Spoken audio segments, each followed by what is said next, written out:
you have a lot more layers of bureaucracy to make it through. You can't be as nimble. But when you're small, you can make a change like that. You can drop that price, you can add that product. And that can be a huge competitive advantage over some of your more established competitors in the beginning. I completely agree. I think customer service is everything, and product market fit is really key to success, especially for early stage companies. If you really master that, it gives you a huge competitive edge because, like you said, it takes you probably 30 minutes to pivot. It would take another company probably 3 months. So it is a big plus. Exactly. Great.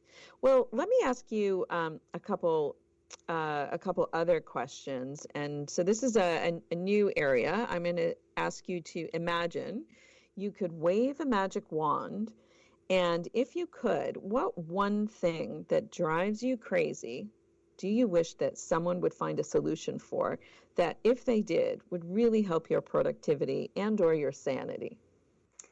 What a good question. So the big thing that's keeping me up at night is customer acquisition. Of course, thinking about how do I get traction? How do I grow? So if someone could wave a magic wand and make advertising less expensive, I would jump on board and give them free wine. Okay. I think you're going to get some calls. Yes, please. I think you're definitely going to get some. So to talk a little bit more about that, because I would imagine that our listeners, listen, that's something that we all need, right? Customer acquisition. Without it, you don't have a business. So can you dig a little deeper on that? Sure. So I have been thinking about, okay, we're coming into a period where I'm going to be trying to get a lot of sales, right? And so I've looked at and researched all of the different avenues that I could go down to acquire customers. And you have to be mindful of that cost of acquisition because you can spend a lot of money doing a lot of things. But when you're just starting out, and especially bootstrapping like I am, you have to be methodical and you have to make sure that you're going to get a return on your investment, and that you're going to get the results that you want to achieve. So brand awareness is one thing, but conversions is a totally different thing. And conversions and customer acquisition is what I'm focused on. So I've looked at, what are some free solutions? Mm-hmm. I've been DMing potential customers. So people who fit my ideal target customer kind of fit. I've been sending people DMs and saying, hey, do you want to talk? Mm-hmm. And it's actually been working really well for me. People are interested in hearing what you've got to say. They're interested in helping to support small businesses. And so I've had some pretty good conversations so far. And I'm thinking that's a good way to, get conversions for free, especially being online. It's almost like you open your store for the day and you're talking to customers. So it feels a little bit more real too. But I've also looked at how do I create great content organically on social media so that when someone shows up, they immediately understand what I'm about and they can join my community where I can talk to them. So that's getting their email. That's, getting them, getting a follow on Instagram or Facebook. So these are some of the things that you can do for free. And I've been looking at what are some things that are paid and can I work that into the budget? So I've been looking at, advertising opportunities. I've been looking at influencer opportunities and, just kind of what are all of my options out there. And I found that the advertising just is really expensive to get ad placements, to get features, to get people to post about you. Mm-hmm. It really adds up. So for me, my research, it's kind of ranged anywhere from about 5,000 to even up to 60 or 75,000. And so as someone who's bootstrapping, probably not a wise investment when you aren't completely sure what your return will be, because they're promising you impressions and they're promising you clicks, but that doesn't promise you conversions. So your money might not be coming back to you. It might be a great brand awareness play, but it might not be a great return on investment. Right.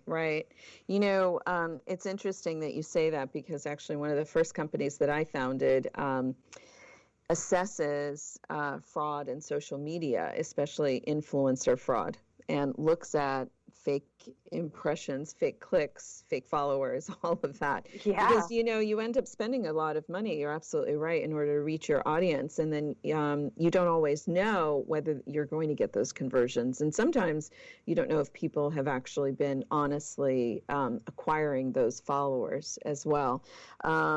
So that's very interesting. And I agree with you that is a big issue, that we all have to cross that river in our path.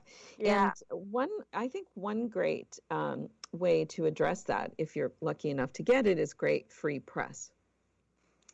Oh, absolutely. Yeah, that's one of the things that I didn't mention. I had been looking at who's been writing about wine, what angles can I pitch them, and sending just absolutely tons of emails. And so, I'm so fortunate to have some people responding to me, and actually some influencers have responded, and they're willing to post about you just for wine because they're interested in what you're doing and they want to support small business. And so I'm getting some great connections through press and through influencers, but you have to knock on a lot of doors.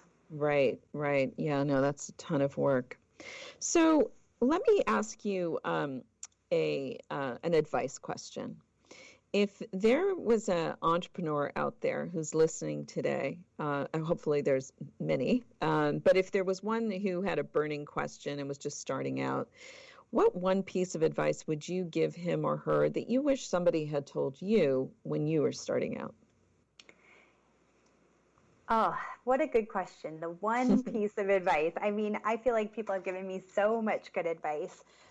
I think that one thing that I heard time and time again, and maybe I didn't take it to heart so much, it was really going back to what I'd been touching on it, and it's talking to your customers.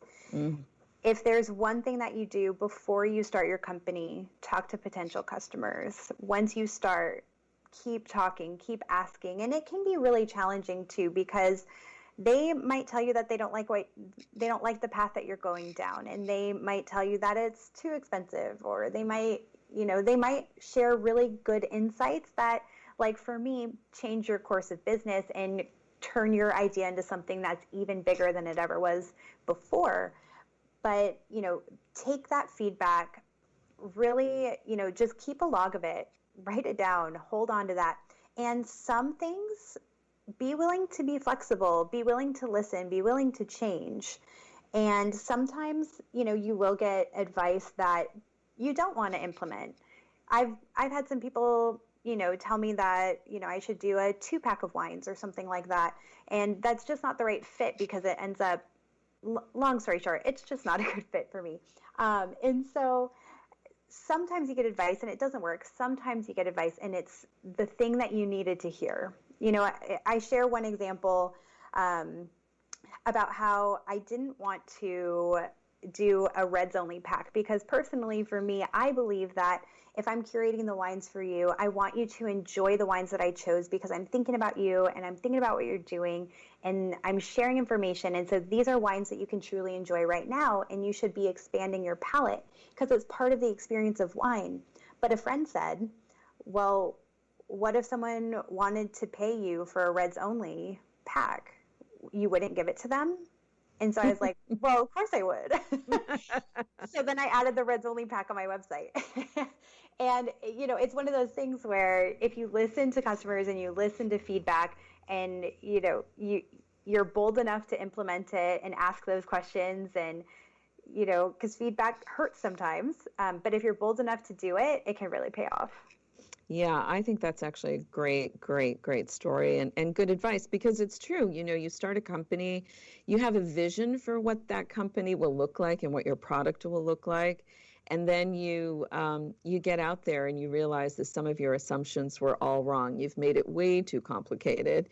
You're kind of approaching it from a good for you perspective as opposed to what does the customer want. And I think that is the beauty of being able to interface with your customers often and get that input and make those changes. Well, lastly, I wanted to obviously say that I think the ability to have wine and a product delivered to your home is, so great, especially during this time of the pandemic, and especially with the holidays around the corner. So as we wrap up, are there any special holiday offerings that you may want to mention to our listeners? Absolutely. I am offering a try it for $99 subscription. So normally our subscriptions run $125 a month for 4 bottles of organic wines curated by yours truly. And but we are, for the holidays, offering you guys to try it for just $99. And how many bottles did you say you get for that? 4. 4 bottles. Great. Okay. All right, listeners, there you go. Here's your shot to try it. Well, Rhonda, I want to thank you for being on Startup Hacks today. Your insights are so helpful. And if our listeners would like to reach out to you or learn more about your company or order wine, where should they go?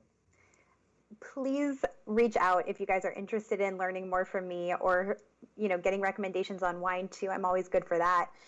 So please find me at The Wine Party Co. on Instagram. So it's at The Wine Party Co. And also check out my website at www.thewinepartyco.com. Got it. Okay, we need to remember that, thewinepartyco.com.